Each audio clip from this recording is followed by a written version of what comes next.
Hello. Testing. All right. Hello, everybody. Welcome, and thank you for coming to the Playful by Design 2021 Fall Symposium. Thank you. My name is Alexis Kim, and I'm the Symposium Committee Chair and also the regular administrative assistant for Playful by Design. And as the regular administrative assistant, I usually introduce myself as someone that sends all the emails, so I'm the email person.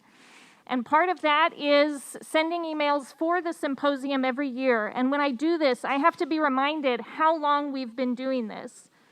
This is actually our 4th symposium. Very happy to be in our 4th year and our 5th year as an organization. And we're on our 4th symposium and 5th year because of the generosity of those that are part of our community, both campus and the wider community, and those that have come to visit us from other universities and other places far away. So we really appreciate you all coming here and taking your time to participate and be a part of this with us. And for our audience online that is also participating, even though they can't physically be here with us. We have, again, 3 days of fun. Today we'll have a very interesting keynote from Jeremy Bernstein, who is the principal writer at Deep Silver Volition. We also have some other activities that you should definitely stay and participate in. Tomorrow, and I'm going to keep those activities a surprise because I think you will be surprised when you hear about them. Tomorrow we'll be having a full day of talks. So please join in for those. They will be running from 10 to about 5 p.m. Come as you can or join online again. And finally, on Saturday, we are partnered with both the Fab Lab, who will be doing an awesome laser cutting workshop in the morning, and Kudo Plays, the Champaign-Urbana Design Organization's board game sister, will be doing a full afternoon of board game-centric talks and activities. And again, it's shaping up to be a very playful event, and I really appreciate you coming out and supporting us.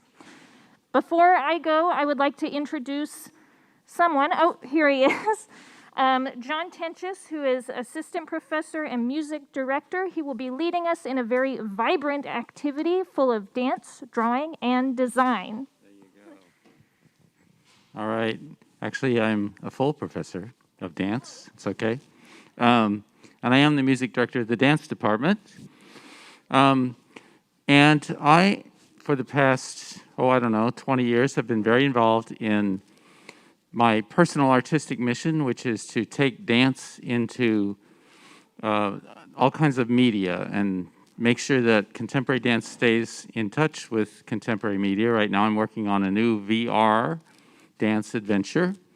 And my struggle in this enterprise is somehow, how do I make an aesthetic experience conform to the ideas of game design, of competition, of getting points, of progression, of levels? How do I make those things work? So right now I'm working on a prototype that uses 360 video, and part of the dance adventure is for the user to identify through icons what they choose an icon, which one represents the dance that they've just seen. Well, it's really interesting because this idea of the icons that represent dance is, I've discovered, not a universal idea. And so this dance that you're going to see is part dance and part social data gathering experience. So I need you all to help this in this game design. And you're going to do this by watching the dance. The dance is going to go down the ramp, down to the bottom, and back up. And I need you all to, we have whiteboards and markers all around the space, and actually down in the basement. And what I'd like you to do is watch the dance and take whiteboard markers and draw what you see on the whiteboard. And then I think we're getting some papers printed up for you to take photos and upload these to a Google Drive. So we can kind of collect and see, like, what do people actually see in a dance? because what I see, I've discovered, is not what others see. So we're going to start. We have dancers here from the dance department. We have Jackie, Nawal, and Jason, Bryn, and Tessa. And this dance is built on what we call a signature move. So I wonder if each of you could just demonstrate your signature move right away. And then that's going to be the basis for a dance improvisation down. And then once we collect your drawings, we're going to use those drawings as an inspiration for movement on the way up. So not only are you kind of passively drawing these things, but you're actively going to be telling us how to dance. So let's see. Tessa, you want to do your signature move? Wow, that's a fast one. Okay, Bryn?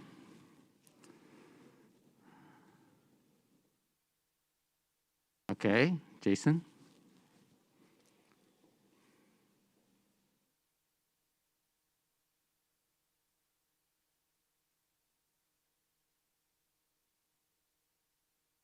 Fantastic. Nawal?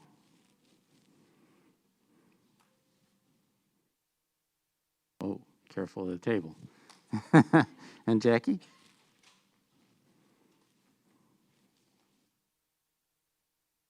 Okay, so you can see that we actually build dance out of movements that we decide. So I'm going to go down the stairs, start the music. These guys are going to start dancing. I'd love you all to participate by going. We've got whiteboards on the top. On the bottom floor, there are whiteboards. So if you all want to participate and draw what you see, that would be awesome. So here we go. Oh, actually, if you want one of those rolly things, they're way over there.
They've been flocking.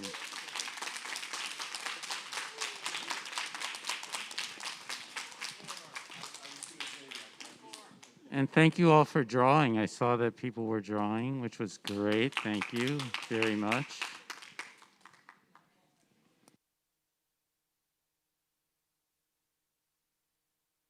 I'm going to be studying what you drew and see. And with the dancers, I think it'd be interesting for you guys to look at it. And then we'll see what we see. And then try to incorporate it in our game somehow. Maybe do some study on like what you saw. Does anybody have any things that they particularly saw that they'd want to share or not? Probably not. This is uncomfortable. You do, yeah.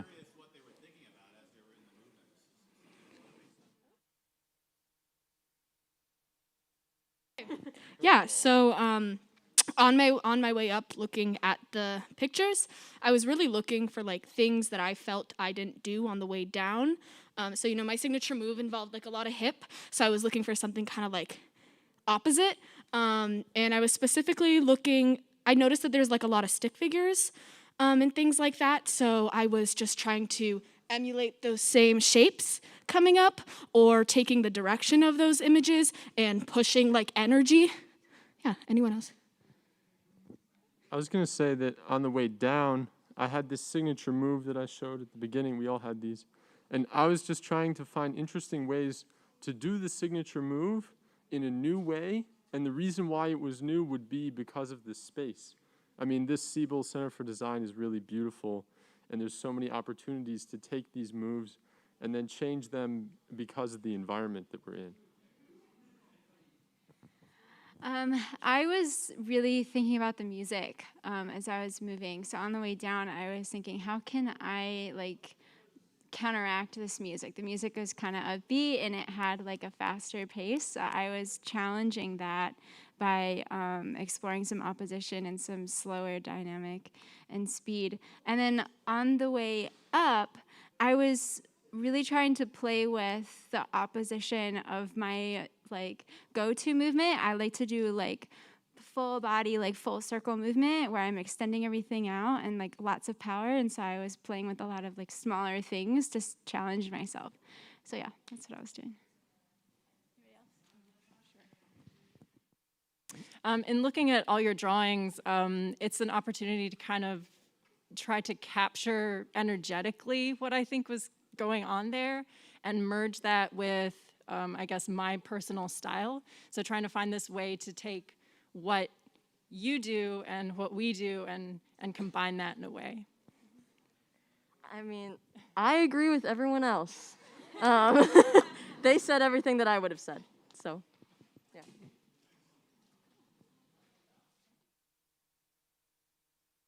Any other questions anybody has or comments? How can we see the results of this? Yeah, we'll figure something out. Yeah, we'll be creatively designing a response. Thank you all.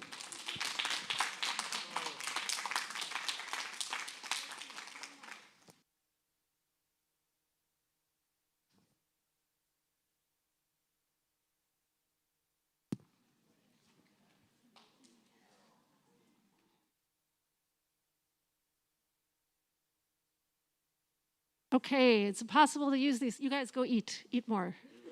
Eat more, enjoy. All right. So hi, everybody. Hi, people in the back room, too. I'm talking to you, especially students in IS 101 who are in the back room. Hi, you're my students. Yo, got to listen to me. Back there, welcome to the Playful by Design Symposium. Alexis welcomed you before. But I wanted to tell you a little bit, those of you who are new here, what Playful by Design is. You saw that Games at Illinois welcomed you here. What's that? You may have heard rumor about a new game studies program. So just to sort of clarify for you what some of these things are. So Playful by Design is us. It's all of you here who are interested. It's our community. The Playful by Design started out as a research cluster with a humanities organization on campus, a unit on campus, then called Illinois Program for Research in the Humanities, now the Humanities Research Institute. And for 2 years, we got together and we met each other and found out what everybody on the campus was interested in. At the same time, we met all these cool organizations in Champaign-Urbana who are also engaged with games, gaming, and game design. Chiefly, Kudo Plays has been one of our partners in crime since the very beginning. And we discovered that we have a vast and complicated game studies community. Now, Playful by Design became the name of our symposiums. This is symposium number 4. The first 2 took place at Spurlock and the Armory, and the one last year was online. And here we are in Siebel Center for Design, so it's very exciting for us to be in this new and beautiful space. We were in, did I say the Armory? In Spurlock and the Armory, which I sort of think of as the home of game studies in a way. But we're exploring the experience here. And we did that for a couple years, and we had ambitions. We thought, what can we do with this energy? We need some sort of game studies program here. And so we applied for a big old grant from the university, and the Investment for Growth grant. And they gave us a little bit of money. And we were able to do some things with that money. We got to do some hiring, and we got to gather together a curriculum committee. And that grant was called Games at Illinois. And Games at Illinois is different from Playful by Design in that Playful by Design is a community of people. It's made up of people on campus and in the Champaign-Urbana community. And Games at Illinois is our academic network. So who's a part of Games at Illinois are all the academic programs and other units like the Center for Innovation in Teaching and Learning and the Siebel Center for Design and the library. All the many units that are involved with you wouldn't know it, but they are involved with games and gaming and game-related stuff on this campus. So everything that everyone does, every faculty member you know who's doing research on games, every class that you've had that asked you to make a board game as part of your assignment, that's part of Games at Illinois, everything that we're doing. And we sort of think about our activities in 4 general areas. And our interests sort of are in the intersection of all of these. One of these is straight up game design. You love games, you want to make games, maybe you want to work in the game industry. We're thinking about how to teach game design. So we have an active community in and around game design. But maybe you're upset by the toxic environment in the game industry, and you're interested in some of the wonky content that sometimes gets in the games that you play. And so you're interested in game studies. You're interested in thinking about the context around the games that we play. Or you're thinking about how you can use games in research and simulation. So game studies research is another part of what we're interested in. But a lot of us who are teachers here in this room, and there's some amazing teachers in this room, we use games in our classes, and we've started to think about, and CITL is at the forefront of encouraging and helping and training teachers to think more playfully in their teaching. We call this gameful pedagogy, meaning how do we leverage the incredible power of play to learn, to teach, and to learn. So we have one part of our community is all about the pedagogy, and the fourth big part of this network community is the technology, new technologies in virtual reality, augmented reality, and including spaces, so digital environments, but also physical spaces, and how we can make our classrooms more amenable to the kind of play. Like I have done big old role-playing games in a teeny little nasty classroom with all the desks separate and facing forward, but what you can do in a room while the furniture's all on wheels and you can whirl it away. I'm famous for making people dance, so I love that we danced here. Students in my classes can expect to dance, right? So, but to do that, you need space, so that means thinking about education a different way. All of those things are Games at Illinois, all of those things. Everything that everyone does, but we're very excited to say that there's now a new corner of the network of Games at Illinois, which is that we just got approval for an undergraduate minor in game studies and design. Woo! So we're sort of officially announcing that has happened. We're waiting for one final approval, but hopefully students are going to be able to start declaring this minor starting in the spring semester if we're very, very lucky. But not waiting for that, we're already going to be teaching the core courses that you need. They're actually being offered at the moment. Some of you, the people in the back room, were already in one of our core courses for the Game Studies minor. And this spring, we're going to be teaching Introduction to Game Design. We're going to be teaching Social History of Games and Gaming. And we're going to be teaching, now I lost the other one. What core course? Oh, Intro to Game Design. So Introduction to Game Studies and Design, and the Intro for Design, the main intro course, and the Social History course. So, and of course, dozens and dozens and dozens of elective courses we have available to you. So as soon as we're absolutely approved, you'll be able to find this on our website, all the details of the minor itself. But at the moment, you just go into the course catalog, look under GSD, and you will find courses, right? You can also search for the keyword game, and you'll find a gazillion of our other courses as well. Okay, so the thing that we want to do to celebrate, we're going to start some new traditions. You know, we've been around for a couple of years, but we decided to start a new tradition, and that is that every fall, we're going to announce a game design challenge. It's going to be the academic year long. It'll be announced in the fall. You'll finish it in the spring. There will be prizes. And this is a game design challenge that you can do as an individual. You can do it as a team. You can do it in your classes. Looking at the faculty out here, your students can do it as teams, but students, you don't have to do it through a class. You can do it your own self if you have an idea. And you'll hear more about that challenge in days to come. We're going to do a little design activity just to get ourselves sort of brainstorming and thinking. The theme that we chose for this year is really, really broad. It's serious games and simulations. So what's a serious game? A serious game does not mean a game that is not fun. It could be fun. It just means that the topic is a serious one. It's sometimes called games for change, sometimes called transformative gaming. You choose a topic of a social problem that you can think of, but we want it to be a simulation game. And I'm going to pass the mic now to Dr. Dave Dubin, who teaches the social history of games and gaming. It is tradition every fall for Dr. Dubin to teach us something about the history of gaming. Every year, I think, so far. So tonight, he's going to tell us a little bit about what's a simulation game, what's the history behind that, because we're going to try to design and pitch one shortly. So let's have him tell us what that is.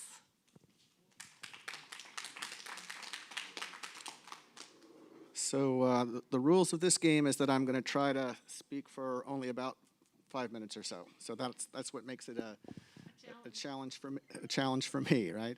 So what's a simulation? That's something that's open to a certain amount of interpretation, but I think I like the way that Scott DeMarchi, who is a professor of political science and decision science at Duke University, describes. For purposes of thinking about research and investigating phenomenon and understanding some part of the world better, he divides up model-based research into 3 categories of approach. And the first one that's I think familiar to a lot of us is the empirical approach, which would include familiar data-driven methods like linear regression and factor analysis. You know the general shape of the model that you want to fit. You have empirical data, and you're trying to estimate the parameters for that. The second approach, which is also familiar to some of us, is a category of deductive, in the deductive tradition, which includes analytical approaches like modeling a process using a set of differential equations. But simulations fall into the third category, which DeMarchi calls a computational approach. And in that approach, the modeler chooses contextual variables and relationships over the elements of their game. And these define an abstract space of states of affairs, which are the ways that the simulation or the game can be at any particular point in time, and rules that govern the transitions from one model state to another. So all that is to say that simulation models execute, and that their contributions to explaining the phenomenon are not only in the examination of the outcomes or final states, as we would have in the deductive approach or the data-driven approach, but in comparing the complete execution of the model to how the phenomenon being studied actually does operate or is conjectured to operate in the real world. And state changes that aren't modeled in precise detail are typically represented using a distribution of possible outcomes, and a random number generator stands in for all of the contextual factors that aren't explicitly modeled by the rules. So what that means is that simulations don't always unfold exactly the same way, even when the inputs and the starting configurations are the same. Now, if you look into the history of simulation research, people usually begin the discussion right after the Second World War, when John von Neumann and Nicholas Metropolis and Stanislav Ulam began modeling neutron chain reactions for predicting the explosive power of the new atomic weapons. And they had been trying to work this out using analytic approaches, using the deductive approach, but there were so many parameters that it was extremely difficult to do. And they had these new computational devices. They had ENIAC at the Moore School of Electrical Engineering in Philadelphia. And even though the computational power of that machine is tiny compared to, the phones that we're all, holding in our hands, still it meant that a computational simulation approach to these chain reactions could be explored through the execution of software. But even though we typically begin talking about this approach to estimating the explosive power of these new atomic weapons, simulations as research tools can be traced back as far as the late 18th century, circa 1780 to 1800, when tabletop war games like Georg Victorinus's Neues Kriegsspiel were used as military planning tools. And these uses reflected the Enlightenment period's view that the outcomes of battles were governed by natural laws that could be studied and understood. Often these were put into practice for planning battles with disastrous outcomes, but it didn't stop them from trying to be used as military planning tools. Luckily, we haven't had a lot of practice with the atomic weapons since von Neumann's simulation research in the 1940s. So I hope that one thing that's encouraging about the challenge we're introducing tonight is that we can take more positive, peaceful themes and objectives for putting these simulation models and trying them out. So simulations are also used in education, where the circumstances for which trainees are being prepared are too dangerous or expensive for students to experience firsthand. So for example, the first mechanical flight simulator machines were developed as early as the 1920s. The Link family company put these together, and if you Google pictures of them, they're really sort of amazing to look at the diagrams. I believe the Link family began by designing player pianos, and so they had a lot of experience with bellows and mechanical devices that could give pilots the sense of the pitch and the roll of the aircraft in flight. Some processes associated with flight were simulated even earlier, like narrower operations like aerial gunnery were simulated for training purposes even during the First World War. But again, the military will invite us to look back even further. Battlefield simulations as officer training exercises go back even further, as seen, for example, in Lieutenant Charles Totten's Strategos rules developed for the United States War Department in 1879. So on our campus and other campuses, the educational value of simulations goes beyond avoiding physically dangerous environments or, for example, speeding up phenomena too slow to witness in real time. The Reacting to the Past series of role-playing exercises developed by Mark Carnes at Barnard College of Columbia University aims to revolutionize higher education by turning over responsibility for day-to-day classroom management to the students who, having been assigned to roles taken from history, speak, write, and carry out activities in character. Their debates, their elections, their political demonstrations, their publications and performances are planned and carried out within their teams, guided by the historically based objectives of the historical factions that they represent. So, as you can see, even though applications associated with warfare and training for warfare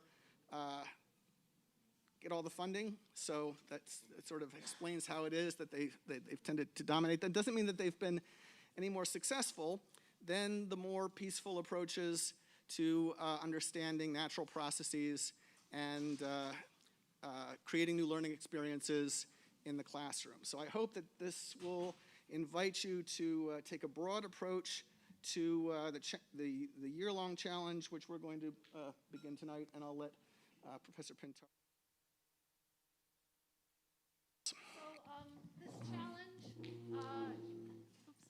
This challenge is going to have 3 prize categories. So as you're doing it, you can sort of think about which one of these is most relevant to you and what's interesting to you. One of these is a serious game or simulation for research, meaning there's something that you want to study, some phenomenon in the world, and you're going to study it by simulating it in a game and have people playing it over and over and over again.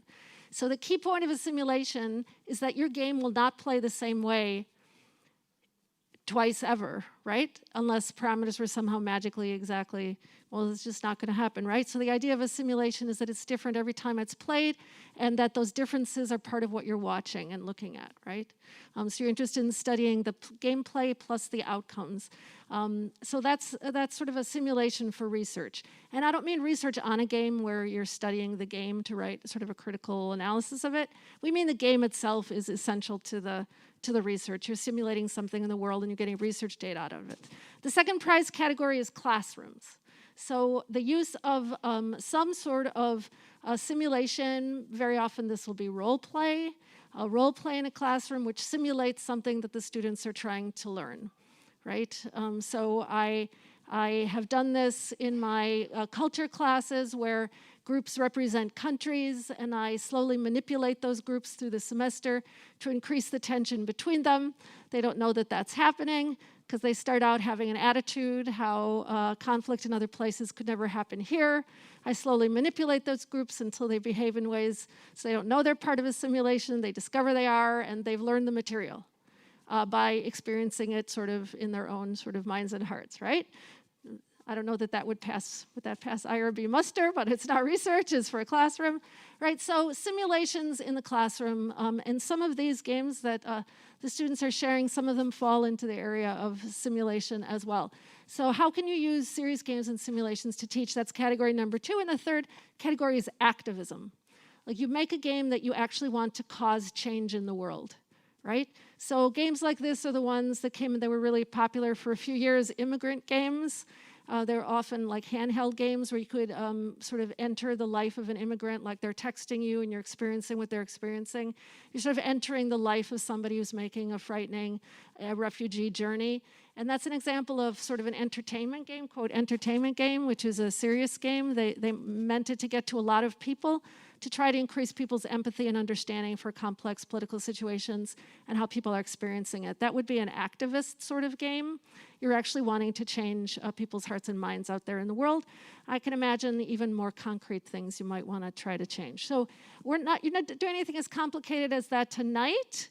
So what we're actually going to do right now is I have a spinner. So we did have a QR code and we had like a registration for games, but this crowd is small and I think we can do it in a much more sort of grassroots way.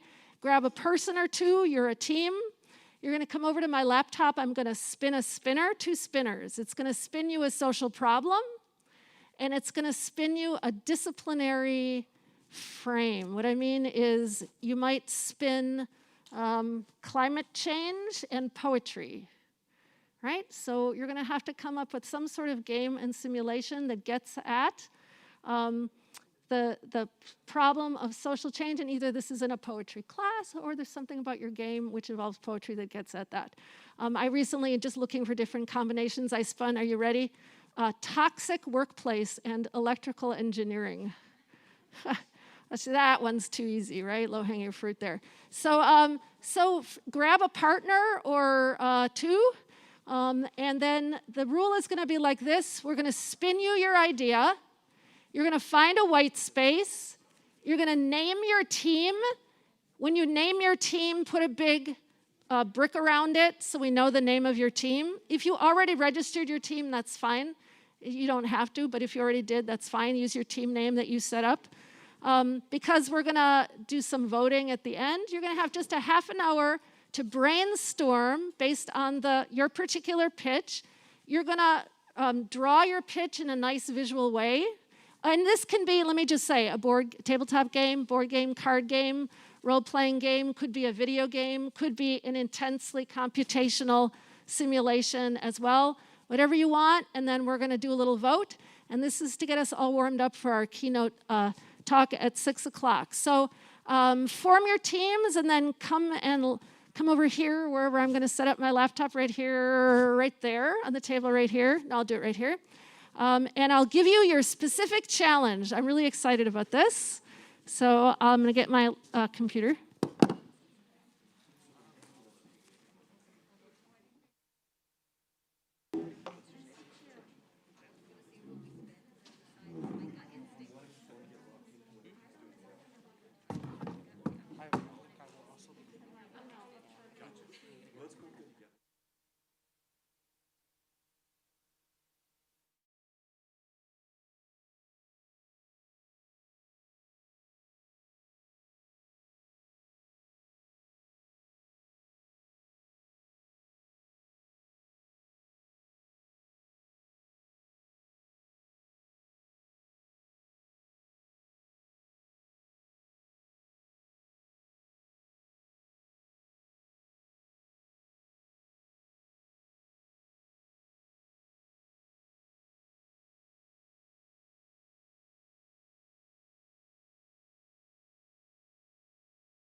All right, I'm told we're good to go.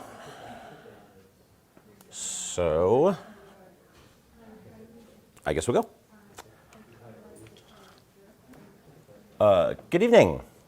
I'd like to thank everybody for coming out, both in person and virtually. I'd like to thank Playful by Design very much for inviting me to come speak here. It is a real honor to be up here and to get to meet so many of the members of the Champaign-Urbana games community. My name is Jeremy Bernstein, and for over 15 years I was a freelance writer and game designer working out of Los Angeles, California. Today I am a full-time principal narrative designer working over in Champaign at Deep Silver Volition as the lead writer for missions on the new Saints Row game. Now, some of you may notice that this is not a freelance position, and that is true. And I'll talk a little bit about how I got here from there as we go along. But suffice it to say that my career has been a long, strange road. I have been places in my time. I have seen things, I have done things, and I have learned things. And that's what I'm here to talk about today, is the things that I have learned in my years as a freelancer, things which those of you who are or who might be interested in becoming freelancers might benefit, and hopefully also some things that those of you who want to go to work at full-time jobs, places like Volition, might also benefit from. Now, before I go too much farther, I do just want to take a minute to apologize in advance, because I am going to be talking about myself a lot in the next hour. And that's not a thing I'm usually very comfortable with. I don't usually like to humble brag quite this much. Although, as I think about it, it's not really humble bragging so much as actual bragging. So please forgive any appearance of self-importance that may come out of this. I'm not usually like that. Oh, I just hit the mic. Good. Thank you. You're welcome. YouTube, you're welcome. All right. That said, let's talk about me. How did I get here? Well, like many people in the industry, it was a very circuitous path that led me here today. I started out with a master's degree in biochemistry. I worked in the pharmaceutical industry for a couple of years, and then I decided to take a left turn and apply to film school. So I got a second master's degree in screenwriting. I tried to be a TV writer, but accidentally fell over backwards into game design work. That then led me into game writing work, and that then led me back around into TV writing work. And then I did all of the above for many years, often in the same week. As a result, this is the majority of my working credits over the last 20 years. Now, some of these games have seen the light of day. Some of them were buried at a very early age. Some of them are still unannounced or NDA'd, and so those have been redacted. But there's a couple of things here that I do want to call your attention to in particular. First of all, the Walt Disney Play app. This was a job that I did for Walt Disney Imagineering that involved designing mobile games that you can play with your family while waiting in line at Disneyland. And these games were going to be tied to the actual queue environment that you were standing in while you were waiting there. So I designed an attraction at Disneyland. Next, I would like to call your attention to Dead Space 2, for which I was the writer, a feat I consider even more remarkable, considering the fact that at the same time I was also doing writing and game design work for Pretty in Pink, the game. That was a weird month. I've also worked in the area of serious games, rather extensively in fact, designing training games for the National Counterterrorism Center, as well as educational games covering everything from graduate level immunology to congressional redistricting. And in addition to writing for TV shows like Leverage and The Librarians, I also served as the technical consultant on the MacGyver reboot, where I was in charge of designing, building, and choreographing all of the MacGyverisms for the new show. So that's just a taste of some of the places that I've been.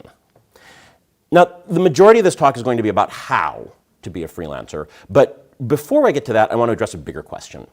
Why be a freelancer? And I will be honest, there were some days where I did not know. It is a hard life because you never know where the next job is coming from. And we'll talk about dealing with that a little bit later on. Do I actually recommend it? You know, it depends on the day that you catch me on. I mean, obviously the fact that I'm here now working for Volition full time speaks for itself. Because the thing about freelancing is that you never have stability. Never. But the trade-off for that lack of stability is freedom. Because as much as you never know where the next job is coming from, you never know where the next job is coming from. You never know what you're going to get to do next. You never know what you're going to get to learn next, whether it's the ins and outs of congressional redistricting or the ins and outs of Disneyland. I've gotten a guided tour of Las Vegas from the local police, featuring all of the places that they were most worried about terrorists trying to attack. And I have gotten to watch MacGyver build a bow and arrow with an explosive warhead that I designed out of PVC and duct tape. And let me tell you, that arrow actually flew. That was a good day. So why did I do it? Because every day was an adventure. So that aside, let's talk about how I did it. And the first step to launching a successful freelance career, the first step to launching any career, in fact, as you might imagine, is actually getting the job. And whether you are brand new to the industry or you have been at it for 15 years, this is always the hardest part. And the best way to get the job offer is my rule number one: plant lightning rods. Now, what do I mean by that? Well, everybody trying to get into the industry always asks, how did you get your start? And I find that to be a terrible question, because it's incredibly idiosyncratic. Ask any two people in the industry how they got their start, and you will get two entirely different answers, neither of which is something that you could possibly replicate even if you tried. For example, how did I get my start on Dead Space 2? Well, it happened at GDC. I had an old college friend who was doing a talk. Now, I didn't actually have a badge that would let me in to that talk, but he managed to convince the convention aides to look the other way so that I could slip into the talk. Somebody asked a question during that talk I thought was an interesting question, so I went up to him afterwards to give him my answer to that particular question. We started chatting, he asked me for a writing sample, and the next thing I knew, he turned out to be a producer on Dead Space 2, and he asked me to be the writer. Boom. Right place, right time. I got struck by lightning. That's how you get your start. And the thing is, there's no way to predict it. And there's no way to replicate it. Either lightning strikes or it doesn't. That's it.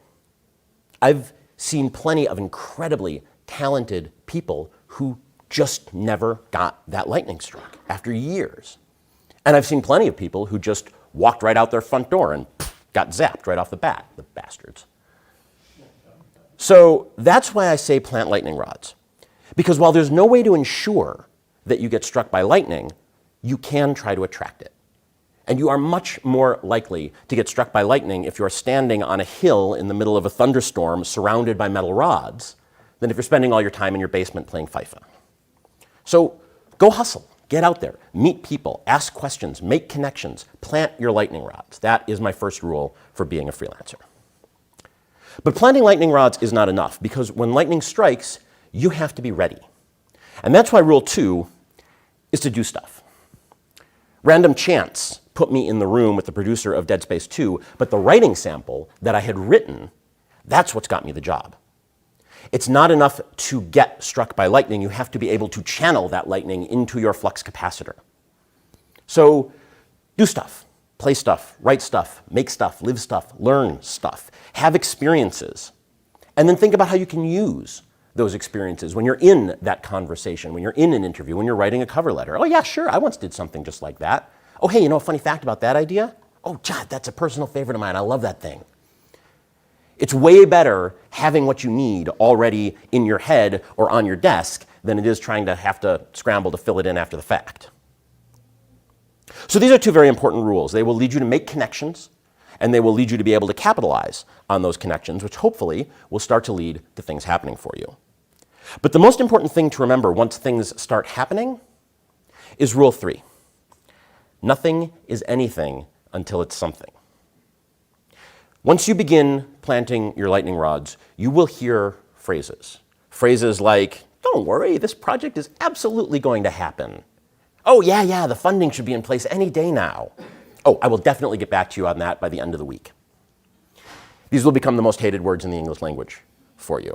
Because, as they say, a handshake deal is worth the paper it's printed on. If I were to have listed all of the projects that I almost worked on, my list would have been at least twice as long.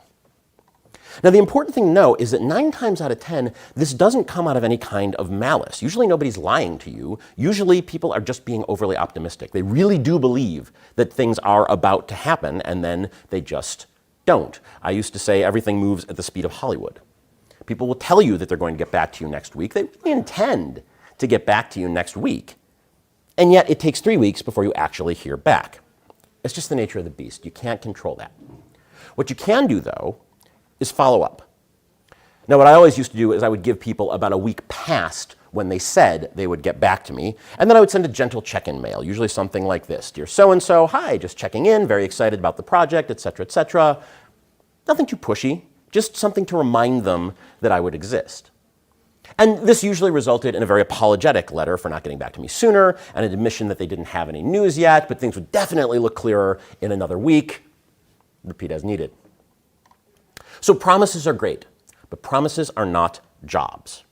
And this is why you need to plant so many lightning rods. This is why you need to keep spinning plates, sending gentle pokes, always trying to generate more lightning strikes, because you never know which of those is going to take and which of those is going to fall through on you. To give you a sense of how many plates I used to keep spinning, I'm about to show you a snapshot of my tracking board from about 2 years ago when I got my job offer from Volition. Now this stuff here, these were TV shows that I was meaning to watch and games that I was meaning to play. This stuff over here were people that I had to reach out to. This was family stuff that I needed to do. These were all the personal projects that I was hoping to someday actually get a chance to do when I had a free minute. And then these were all of the jobs that I was either currently working on or waiting to hear back from. You can see that they're organized roughly into 3 columns, which kind of break down to probable or in progress jobs, possible jobs, and But this is what it took. This is how many pies I had to keep my fingers in. Because until one of these is writing you checks, none of this is anything. All right, so stage 1 is getting the offer. Stage 2 is actually landing the job. And while they're very close, they're not in fact the same thing. Because it's not enough to just get an offer. You have to get a reasonable offer. Or as I like to think of it, you need to get an offer you won't resent. As a freelancer, it is really easy to end up with a gig that demands too much work for too little money, which means that you will spend every second of that job being pissed off. So you need to not just get an offer, but you need to get an acceptable offer so that you are not ticked off all the time. If you get a great offer, God bless. But at the very least, you need an offer you won't resent. And this is very fungible. Right? I mean, what is an acceptable offer? It's going to be different for someone just starting out in the industry than it is from somebody who's been at it for a while. It's even going to be different for a different individual under different circumstances. There were some jobs that I would take at a lower rate because I really wanted to be part of the project. Others I would hold out for a higher rate because I knew that it was going to be a real pain in the ass. When I did my comic book, Santa Claus Private Eye, for sale now at Darby Pop or from me here after the talk, see, planting lightning rods. When I did this comic, I did it for peanuts because it was a story that I wanted to tell. I wrote it first as a TV pilot. I pitched it as a TV pilot. Then I rewrote it as an online graphic novel. Then I rewrote it as a print graphic novel. I put literally hundreds of hours of work into this thing in 3 different media. And I've seen maybe $300 total on it. But it's totally worth it to me because I love this thing. And by the same token, there are projects that I have worked on where no amount of money would ever get me to go back and do it again. And I want to linger here too on this idea of what's an acceptable offer because it circles around a really big issue in the world of freelancing, and that is the issue of working for exposure. Now, my take on it is this. There is nothing wrong with working for exposure, provided that that is what you, the freelancer, wants. I know that may be a slightly controversial opinion, but if exposure is an offer you won't resent, if you look at that job and you really say, you know what, I would do this job for free, then it's a good offer. Go with it. Sometimes when you're starting out, you may want the value of a credit, of getting your foot in the door, of planting a lightning rod. Maybe you want that more than you want the money. That's okay. The problem in working for exposure is when you, the freelancer, want money, and all the company offers you is exposure, because that is how this happens. So that's why it's important to get an offer you won't resent. So the question then is, how do you get an offer you won't resent? And for that, you must learn the ancient art of negotiation. Now, this book, Getting to Yes, is pretty much considered the seminal text on the subject of negotiation. I have to confess, I haven't actually read it myself. But if you don't feel like you are good at negotiating, I would encourage you to look this book up, because negotiation is a critical skill for a freelancer. And those of you seeking full-time employment, it's a good skill for you to have too. You won't need it as often because you won't be negotiating contracts quite as often. But when you do have to land on a figure, you will be glad that you have it. Personally, I wish I had found out about this book years before I did, because when I started out, I was very bad at negotiation. It is a skill I've pretty much had to teach myself. So I will now share with you my personal tips for getting to an offer that you won't resent. And the first step is to figure out how much it will take for you to not resent the job. And as I discussed, this is a tricky question because you have to evaluate it for yourself on a case-by-case basis. And when trying to determine this number, I find it is really important to remember what it is they are actually paying you for. And that is your time. Not for your words, for your time. I will often find myself offered a per-word rate for a writing job. We need about 20,000 words, so we'll give you 10 cents a word and call it a $2,000 job. And I find this to be a useless way of thinking, because that's not how writing works. For one thing, what if you want me to rewrite something? Do I get paid for those additional words? If you tell a building contractor, you know, that wall isn't quite working for me, do you think you could take another swing at it? They're going to charge you for it. Also, not all words are created equal. I once had to write dialogue for Shakespearean characters in actual iambic pentameter. You think that was harder or easier than writing, "I need ammo"?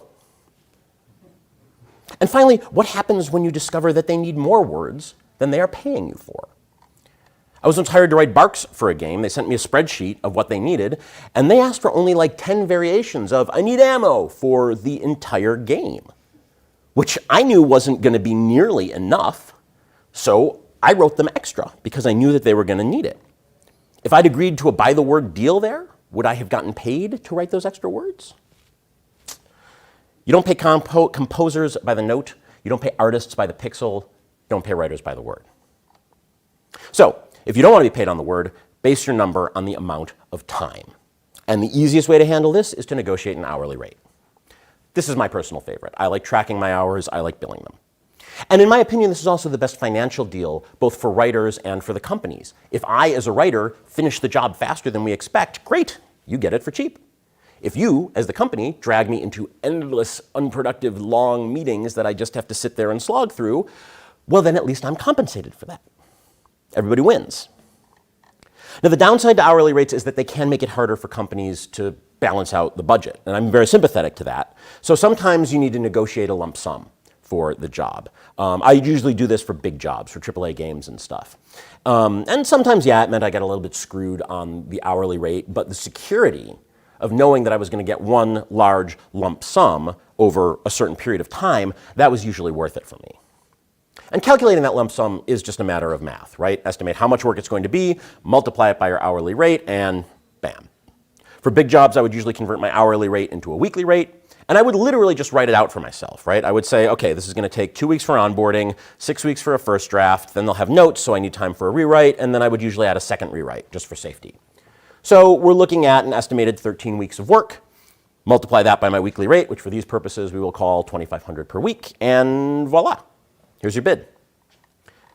And I found going through this process to be really important for 2 reasons. First, it convinces me that I'm asking for the right amount of money, right? This is the time, that's my rate. Okay, if they pay me that, I have no reason to be resentful. But second, it also means that having this math means that you can include it when you make your actual offer to the company. I would literally write this out and paste it into an email that I would then send like a contractor's estimate. Dear so-and-so, I ran the numbers, here's what I think the job is going to cost, et cetera, et cetera. And this does 2 good things from a negotiation perspective. First of all, it makes what you're looking for seem reasonable. I mean, here's the math, right? You know, it's hard to argue with that. But second, once you start negotiating, it also means that you can bargain a la carte. If they say this is too much, then you can counter with, well, okay, then what if we cut the second rewrite? That way, if they're trying to give you less money, you can counter with less work. And that means that you are more likely to avoid this. Now, the other trick to good negotiation is to always aim high. Always ask for more than you think that you can get. And this can be very hard, especially for writers with our very well-documented self-esteem issues. But also because on some level you are always worried that if you ask for too much, they're going to pass on you and go over to somebody else. Now, in my experience, that almost never happens. If you've already gotten to the point where they're making you an offer, it is because they want you. If you ask for too much, they'll come back to you with a counteroffer, and then you negotiate before they will move on to someone else. And by the way, that is definitely true for full-time employment. If they actually make you an offer, it is because they want you. So aim high. Remember that you are valuable. And my secret weapon in this process is my wife. She consistently pushes me to ask for more than I think that I should. True story. I once got an offer from a company I had worked with before. It was a ridiculously lowball offer, and it was per word to boot. But I didn't want to risk losing the job. And so I thought, all right, maybe I'll come back to them and ask for twice as much, maybe?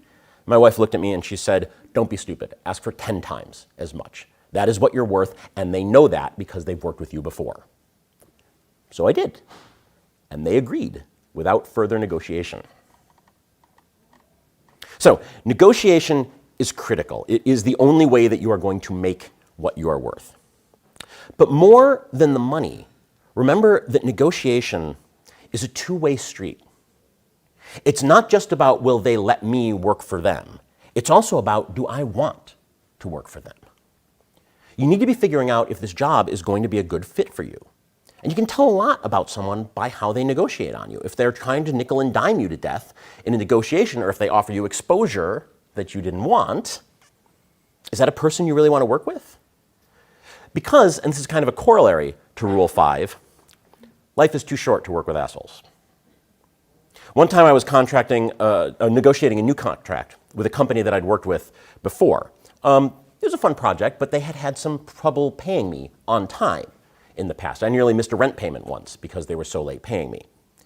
So, while negotiating this new contract, I asked for a penalty for late payments, so that if they messed up and they couldn't pay me on time, I wouldn't be the only one who suffered. They refused. I said, look, I'm happy to increase the time span, right? We can say that it's payment within 60 days instead of payment within 30 days. We can even say that it's payment within 90 days, right? I don't care when you pay me, as long as you do pay me when you say you're going to pay me. They still refused. I said, you realize this is a penalty clause, right? This means nothing as long as you actually pay me on time. They refused, which told me they had no faith in their ability to actually pay me on time. So I turned them down. The goal of negotiation is not just to land the job, it is to figure out if the job is a good fit. You can't get so desperate for any job that you will take just any job. All right, so you've gotten an offer, you've successfully negotiated terms that you will not resent. Now it is time to actually do the job. And a lot of what I'm about to say here is true whether you are a freelancer or not. Now, if you're anything like me, when it comes time to actually do the job, you are going to rush in there full of vim and vigor and energy and ideas and excitement, and that is when you need to remember Rule 6. You are with the band, but you are not in the band. And what I mean by that is that when you are a freelancer, you're never really quite part of the team. Now, I was originally going to phrase this rule as you are a hired gun, but then I realized that in popular culture, a hired gun is the one who bombs in out of nowhere, shows all the hard-up locals how to solve all their problems, and then rides off into the sunset. And that's actually the exact opposite of what I'm trying to say. When you're a freelancer, you are not the hero. You're the newbie. The internal team has been on this project a lot longer than you. They have ideas, they have plans, they have visions. They have had conversations that you were not privy to long before you ever came along. Your job is not to show them how it's done. Your job is to give them what they want. Now, of course, in order to be able to do that, you need to actually figure out what it is that they want, because different jobs will ask you for different things. I've worked jobs where they wanted a creative partner to take an area of responsibility and really run with it. And I've worked jobs where they just wanted a typing monkey to fill in the blanks on a spreadsheet. And they're both fine. You just have to know which type of job it is and then provide them with what they actually want. And figuring out what they want can be doubly hard because of this, because the internal team not only had these conversations before you came along that you weren't privy to, they will continue to do so after you've started. You're not going to be on the company email. You're not going to be on the company Slack. If they're working from an office, you probably won't be working in the office. I've worked jobs where I don't even have access to a build of the game, so sometimes I don't even know what anybody's talking about. It's really easy for freelancers to fall through the cracks in the communication pipelines because you're not in the band. So you have to work extra hard to keep yourself informed. Now, one of the best ways that I have found to keep those lines of communication open is to have the company assign you a point person, which leads me to rule 7. Love your point person. They are your liaison. They're your way into the team. Then small indie games, you may be talking directly to the creative director themselves. In larger companies, it's usually a producer of some kind that you're going to talk to. And it is critical to develop a good relationship with them. You want to get to know them, and you want to make sure that they get to know you for 2 primary reasons. 1, so they will think fondly of you when it's time to hire someone again. And 2, so that they can be your conduit. They are your source of information, and they can be your champions. If you're in a situation where you can get access to a build of the game, they are the one who's going to get it for you. If you are in a situation where they want you to make a creative contribution, they're the person that you take your ideas to so that they can push them on the company emails and they can push them on the company Slack. When I was working on Dead Space 2, I had a great working relationship with my point person. If I pitched him an idea, he could take it all the way up the chain. In fact, the fake-out ending of Dead Space 2, that was entirely my pitch. I said to my point person, look, Isaac wants to destroy this thing, and he doesn't care what's in his way.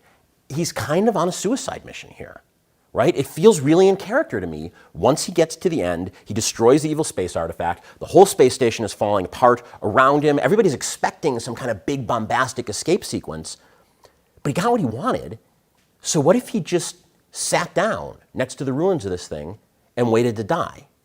And we have like a moment of him sitting there, the job's done, the alarms are ringing, and he's just ready to let it go. And then, boom, in comes the surprise rescue. Well, my point person really dug this idea, but there was some internal resistance to it, and it wasn't locked in at the time that I delivered my final draft of the script. But my point person kept pushing the idea after I had moved on from the project. And he pushed it so hard that the studio actually really came to embrace it, all the way to the point that not only did they have him sit down and wait to die, they actually started the end credits rolling while he was sitting there to continue the fake out, which even I didn't know was coming. So when I played this game, they actually managed to fake me out with my own pitch because my point person pushed that idea for me. Now that was a case where the pitch I made had the full support of my point person. What happens when your point person doesn't agree with your pitch? Well, then comes the tricky part, because then you need to learn how to pick your battles. And this is good advice for everybody, freelancer or not. When do you give up? When do you dig in? Or do you dig in? I know some freelancers who never do. They take the approach that the customer is always right. And that's 100% valid. Now, I never personally subscribed to this philosophy myself, though I might have saved myself some trouble over the years if I had. But that's because, in my view, the customer is not just paying you for your time. They're also paying you for your expertise. If I saw a client making something that I thought was a mistake, I would speak up. If I saw them heading for a rabbit hole that I had been down before, aren't they paying me to say something?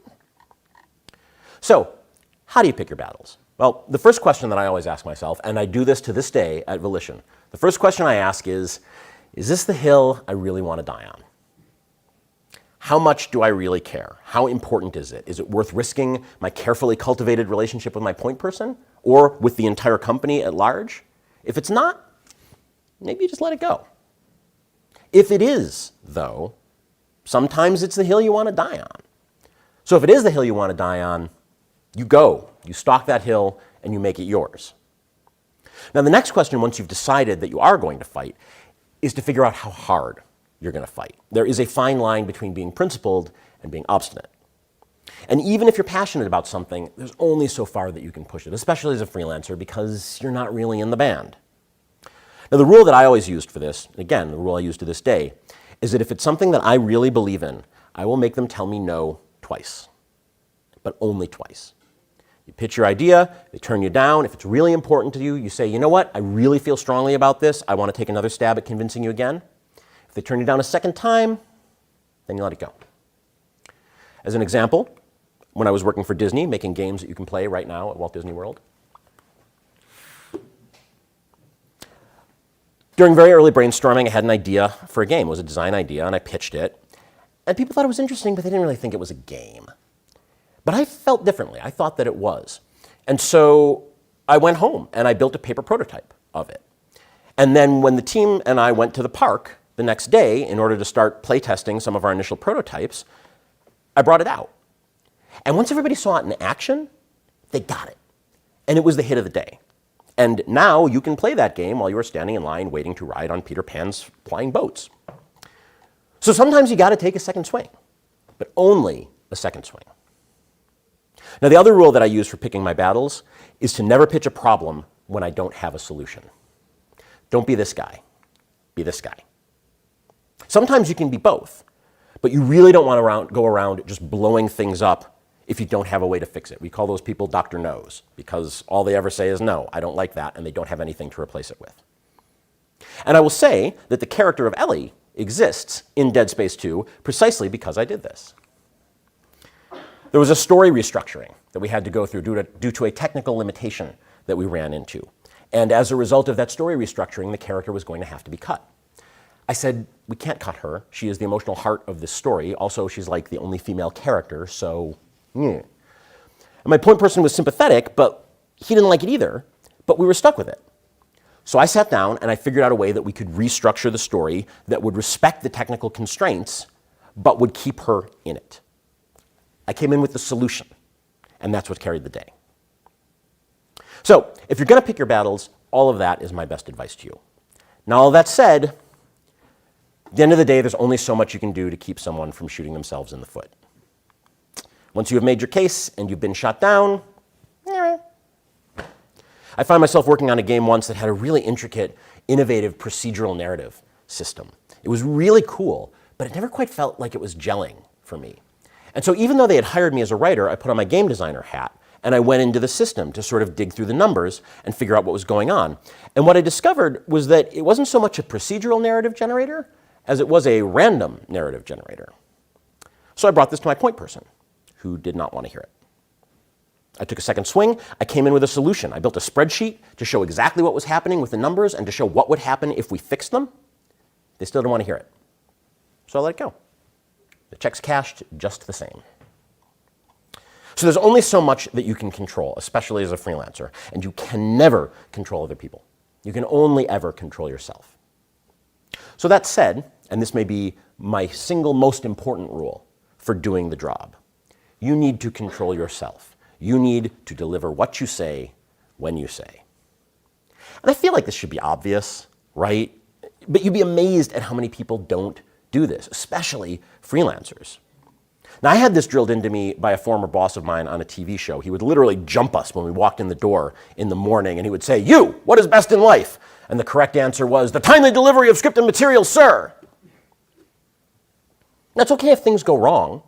Sometimes it takes you longer to do something than you expected. Sometimes personal emergencies come up. Sometimes you realize that you're just not going to be able to make a deadline. That's okay. There is a simple solution to that. For the younger people in the audience, that is a telephone. So if you can't deliver what you said when you said, call someone and tell them what's happening and why. Don't just leave them hanging. I had a writer on a team that I was running once just disappear on me when we had a hard deadline coming up. No explanation, no response to my emails or texts or calls. So I ended up having to do everything that he said he was going to do over my weekend, which is why I like hourly rates. Now, I finally later heard back from this writer, and when I finally heard of what was going on, okay, yeah, that was a pretty legitimate excuse. But if he had just given me a quick heads up, I could have called my boss, and we could have worked out some kind of accommodation. Instead, I got stuck in the lurch. Don't leave your boss in the lurch. So do what you say when you say. Don't be afraid to amend if necessary. Now, the last thing to remember when doing the job is that sooner or later, no matter how well you have done everything that I've just said, you will get screwed. It's the nature of the beast. Sooner or later, somebody is going to take credit for work that you have done. Sooner or later, somebody is going to throw you under the bus when their boss gets pissed at them. I did a game once where I saw some story problems. I brought them up with my point person. We agreed on some really good solutions in order to fix them. But my point person never informed the creative director about these changes. So when the creative director got the script and it had a whole bunch of changes in it that he hadn't approved, who do you think got the blame? Sooner or later, you will get fired. This may or may not have anything to do with you. Sometimes you get fired because of something you did. Sometimes it's just a bad blend of personalities. Sometimes you get fired because the VC funding the project gets indicted for committing massive financial fraud against the Department of Education of the state of California.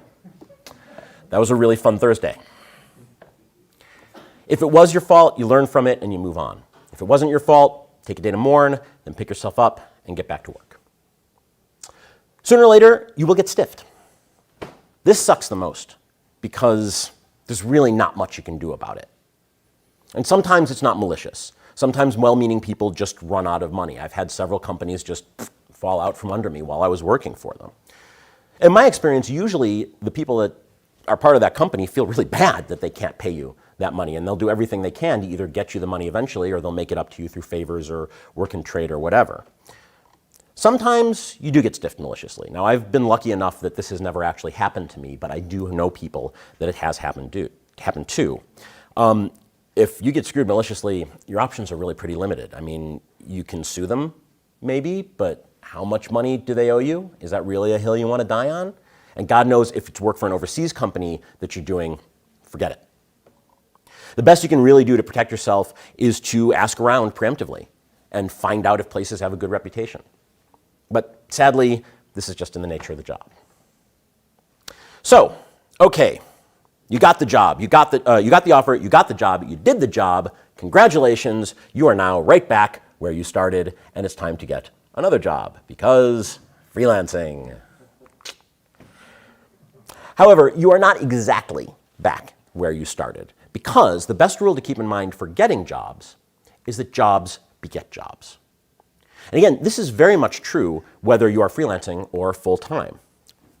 The best place to get the next job is from someone that you have worked with before. This right here.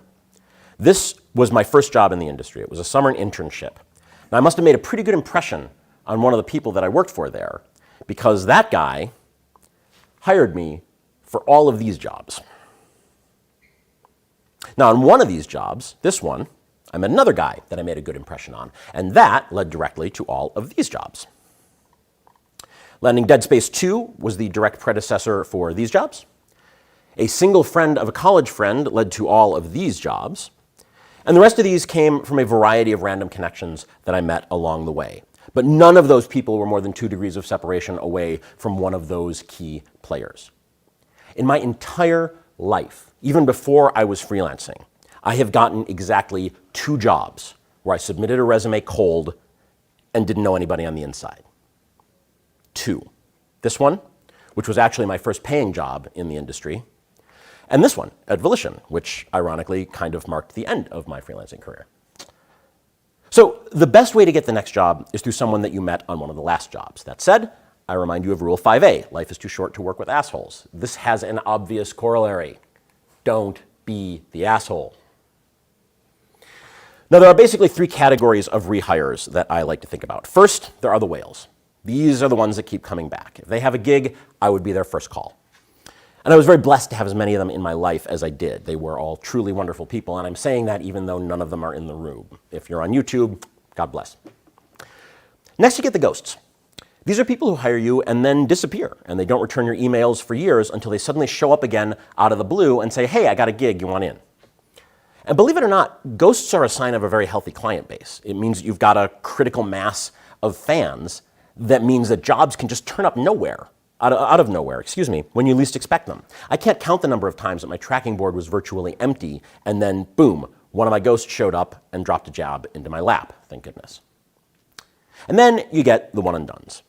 These are the clients that hire you once and then never again. And there's really 2 reasons for this. First, they don't want you back, which you can't do anything about. And second, it's that they're just not thinking about you. And that's something that you maybe can do something about. by gently reminding them that you exist from time to time. Dear so-and-so, hey, how's it going? Been an age, would love to get coffee or something, etc., etc. You don't need or want to do this too often, but you never know when it's going to help someone remember how much they liked working with you that one time. Okay, so that is the job. Now let's talk about living the life. Oh, that's just water. Living freelance is not an easy life because you have to do crazy things in order to manage it. You have to do things like, I don't know, like work from home. Now, I don't want to be that guy, but I was working from home before it was cool and legally mandated. It's a funny story. I actually was offered the job at Volition literally on the day that California announced that they were starting lockdowns. So now, 18 months after I finally took a full-time job, I'm still working from home. But that's okay. I've been doing it for a while. I'm pretty good at it. And my tips on working from home, these work equally well whether you are freelance or full-time. So as a freelancer, the way that I always thought of it to myself was that the key to working from home is to pretend that you have a real job. But expanding this idea out for people who work from home but actually do have a real job, what it really means is that you have to maintain a work mentality. You have to behave as if you are actually working out of an office, when in fact you are working out of your living room. And for me, what this really boils down to is wear pants. I don't know when the ability to work without pants on became the American dream, but for 15 years, every time I told someone that I worked from home, their immediate response was, oh, you don't have to wear pants. And it's true, I didn't, but I did every day and still do. Because wearing pants is a reminder to me that I am a professional with a job to do. Because if you can't remember that, then you will drown. Drown in laundry or snacking or napping or dishes or any of the 1,000 little things that you can do at home that are not work. So you must convince your brain that you are not at home. Dress like you're going to work. Groom like you're going to work. Maintain regular hours like you would at work. It doesn't need to be 9 to 5. It can be whatever works for you. But stick to a regular routine. I'm a morning person. Mornings are my best writing time, so I used to try to leave them clear for writing, and then I would leave my afternoons for email and calls and meetings and all that miscellanea. I know that particular schedule doesn't work for everyone, but it's the routine, the regularity, the feeling that I answer to something, to the job, rather than just being at home doing whatever. Work mentality. That is the single hardest thing about working from home. Now, the flip side, of course, is that the second hardest thing about working from home is learning to switch off that work mentality. Work mentality is a double-edged sword. You need it to be able to work at home, but if you can't shut it off, then you end up living at work. You have to create a separation between work and home. Now, one of the best ways that I have found to do this is to create a dedicated workspace that is your home office. I know this is not always possible for people, especially during the pandemic, but it's something that I always plan for whenever we're moving. Because a dedicated workspace does two things. First of all, it helps you create work mentality by giving you a place that you can shut the door, shut out the world, and just knuckle down and work. But it also gives you a place that you can leave at the end of the day. It may be a short commute, but it creates a clear line between work and home. Now, as I said, I know not everyone was lucky enough to have the space to create this separation. What do you do if you don't? Well, you do whatever works. Dedicate some other space as your designated office. Separate off part of the kitchen table. Squeeze a desk into your bedroom. Maybe use one side of the sofa. But whatever that space is, use it for work and then don't when you're done. Create a separation. If you pick one side of the sofa, don't sit on that side of the sofa during off hours. If you work in the bedroom, don't work on the bed, then you will end up sleeping in your office. If it's a kitchen table, maybe clear it off at the end of the day to physically change the space. If I had to set up a desk in my bedroom, I would literally put down tape on the floor to create at least some kind of psychological barrier that I could walk across at the end of the day. Now, another good trick is to change your clothes. This is another good reason to wear pants, so that you can take them off at the end of the day. I wear button-down shirts when I'm working, and I change out of them when I'm not. I have a friend who does the same thing with her shoes. It's another way of differentiating your life, of reminding yourself whether you're at work or at home. So work mentality, that's the key. Pretending or reminding yourself that you are accountable and that you have a real job. But of course, sometimes when you're a freelancer, you don't have a real job. And you have to remember that. You have to remember things like healthcare. Few things kept me awake at night as much as worrying about this. Now, I was extremely lucky. I got my healthcare through the Writers Guild of America for many, many years, which you can potentially do if the game projects that you're working on are guild covered. That said, if you're not a writer or if you can't get your game guild covered, there are other options, including the Affordable Care Act and healthcare.gov. And from my research, I've seen that the Freelancers Union is apparently also a place where you can get healthcare from. I don't have any firsthand knowledge of this, so I can't necessarily vouch for it. But if you're in the lurch, you can definitely take a look. So these are things you can investigate if healthcare is an issue for you. Taxes. Taxes are another thing. Freelancers do not have taxes withheld from their earnings, which means that if you aren't careful, you can end up with a really big surprise come April. Now, there are some ways to deal with that. The best thing to do, honestly, is to just sock about 25 to 30% of what you make away into a savings account and keep it there until taxes come around. You can also arrange an IRS payment plan, which means that you pay a chunk monthly instead of in one giant lump sum. And for the record, you can do this after the fact, too, if things go awry. They will charge you a little bit of interest after the fact, but you can usually do that, and it's usually worth it. It is also possible for you to incorporate, and then the companies pay your corporation, and your corporation pays you a salary, which then has withholdings taken out of it. This only makes sense in very specific circumstances, and I really don't recommend it unless you are a very organized person. Retirement. This is a worry for freelancers. 401k, forget it. Pension fund, ha! Unless you're working for the Writers Guild, of course. For this, I would advise you to start an IRA, which is a retirement savings account. You can get an IRA or a Roth IRA. They're basically the same thing. The only difference is when you pay taxes on the money that you put into them. And like covering your taxes, just try to sock a little bit away from each paycheck in order to save for retirement. And I know that may sound crazy to the college students who are listening to me, but dealing with these parts of the job are the scariest part, and they are difficult as hell, and they only get worse as you get older. The stress of worrying about healthcare and retirement planning are one of the major reasons that I took a full-time job. It was slowly killing me. And that brings me really to my last rule for being a freelancer. Practice self-care. And again, this goes for whether you are freelancing or working from home. What you're doing is hard. What we are all doing is hard right now. Some days it will go well, other days it won't. That's okay. And it's okay to recognize it. Cut yourself some slack and take some time for yourself. Do things with your friends. When I was working freelance, I could easily go for weeks without seeing another human being who didn't live in the same house as I did. So you have to learn to manage that. You have to make time to see people. You have to make time to consume media.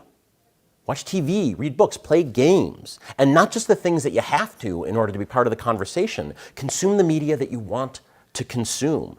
Feed your inner artist. Feed your soul. Remember why you do this. Because if you're not doing this out of some kind of love, you're out of your mind.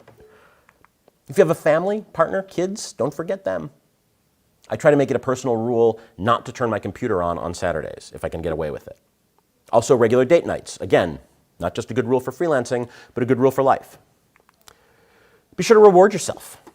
Don't go crazy, be smart about your money, but if you have a big win, it's okay to celebrate.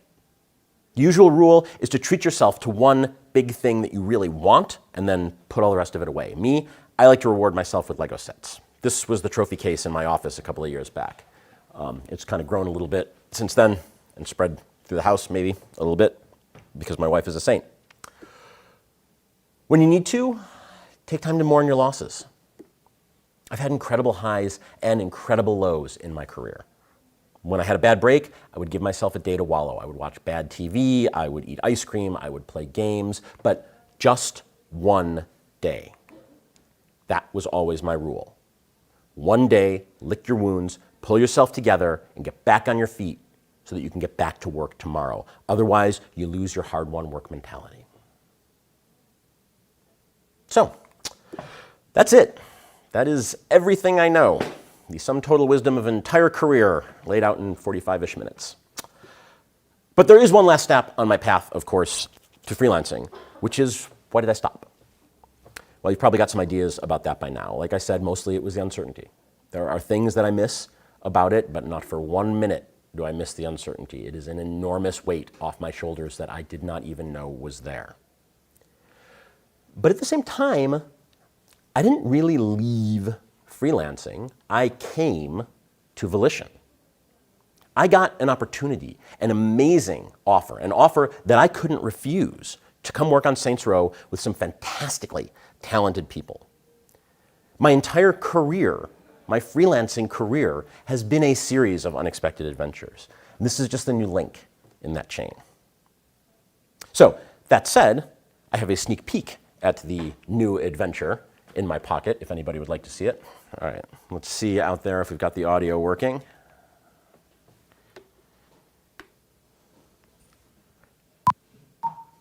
We do.